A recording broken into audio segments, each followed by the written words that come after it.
At the core, none of us were meant to be common. We were born to be comets, darting across space and time, leaving our mark as we crash into everything. A crater is a reminder that something amazing happened right here, an indelible impact that shook up the world. Are we not astronomers searching for the next shooting star?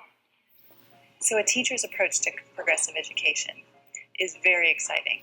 A teacher takes the standards that one's looking for, but then she takes the interests of a class and is able to expand and ask questions and really go deeply into an exploration of a topic and really show the linkages, the history, the culture, how people are involved, the math, how time affected it. It's really, really, really exciting, and it's developmentally appropriate.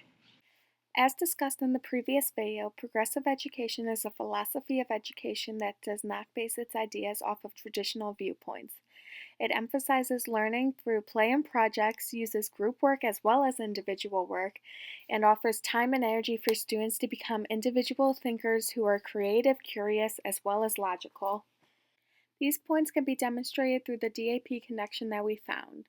In this article, it states that primary grade children need environments characterized by good conversation, joy, and excitement over accomplishments and laughter, and by teachers who are tuned into children's needs, moods, and interests and abilities. By teaching through a progressive perspective, we want to teach students how to live a life of continuous education. This takes a large amount of effort and very specific goals within a classroom setting. Next, here is a list of goals that our group deemed to be most important in our own ideal classroom setting. The first goal for the teachers as well as the students is to create high student achievement. This can be done by keeping expectations high and individualizing the classroom setting. We also deem it to be important to offer resources to all students within your classroom and to be offered resources by the school.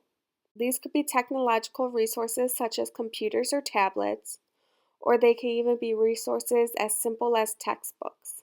It is also important for the teacher to be patient, have the ability to offer extra assistance, and be able to adapt to children and their basic individual needs. On this same note, a teacher should be able to create an open and reliable environment in which all students feel safe, cared for, and important in. Next is a video of Prince Iya describing the importance of change and growth within classrooms. Proceed. Exhibit A. Here's a modern day phone. Recognize it? Here's a phone from 150 years ago. Big difference, right? Stay with me. Here's a car from today. And here's a car from 150 years ago. Big difference, right? Well, get this. Here's a classroom of today. And here's a class we used 150 years ago. Now, ain't that a shame? As shown in this video, another one of our goals is that schools must continuously develop and grow as the country does. Finally, we believe that schools must stimulate success from the standards instead of relying on the standards for success. Standards must just be seen as a basis point in which to dive into more information and curriculum.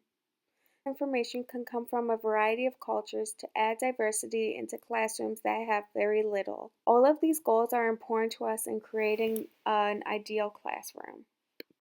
These ideals support a basic design of progressive classrooms. Our beliefs of how children learn and develop are through play and interaction, hands-on activities, and engagement activities. Learning skills differ between students, so their learning activities should as well.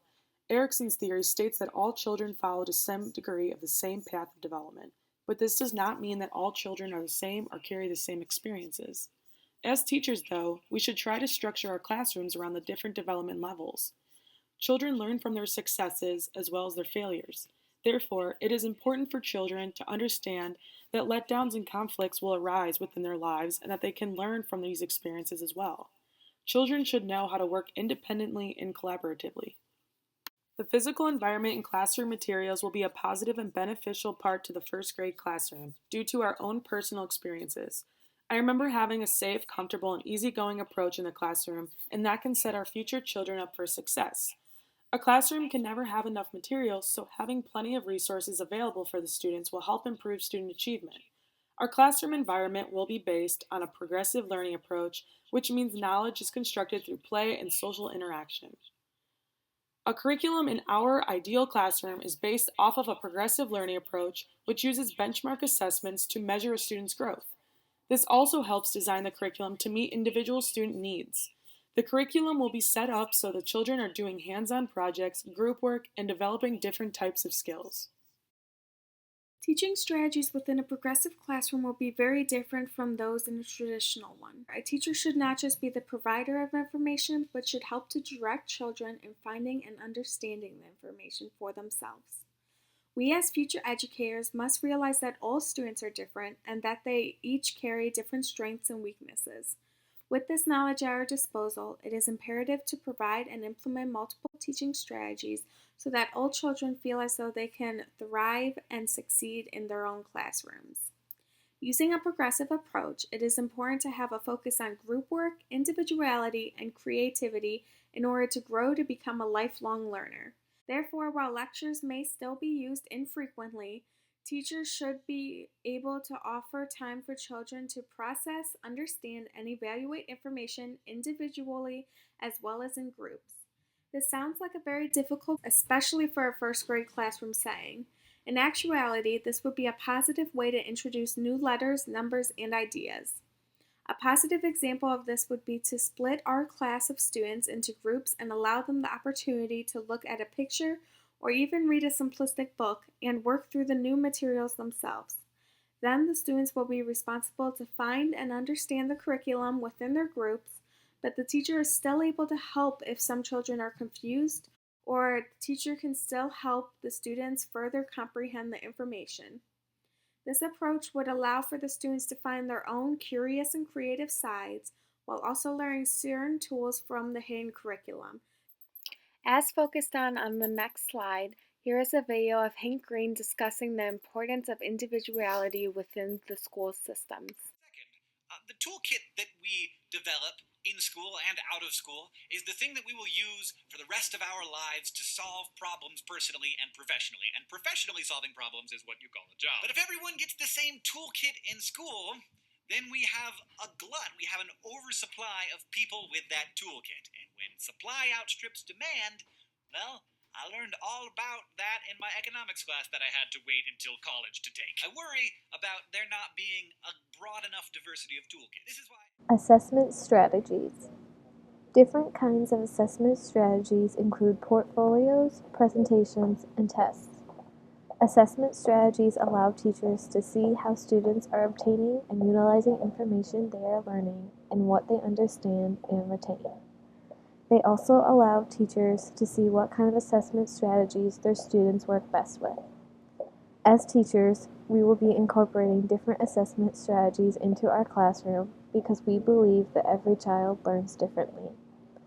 I believe that incorporating a variety of assessments is important in student learning. As a student myself, I find various assessments to be a breath of fresh air. I found only having tests to be very repetitive. Guidance strategies. Communication plays an important role in guidance strategies. Having a one-on-one conversation with a student helps teachers know how they can help and work with students individually and what kind of guidance the student may need. Offering tutoring, after-school extra help sessions, and sometimes even additional work can help a student who needs guidance in a certain subject or when learning a new concept and applying it. When working with a student who is struggling, we believe it is best to offer the student the support they need so that they can be assured their efforts are valid and that asking for help is always welcome. As a student, having multiple guidance resources available is very helpful and reassuring. In the past, I have utilized tutoring, one-on-one conversations and meetings with the teacher, and other strategies as well.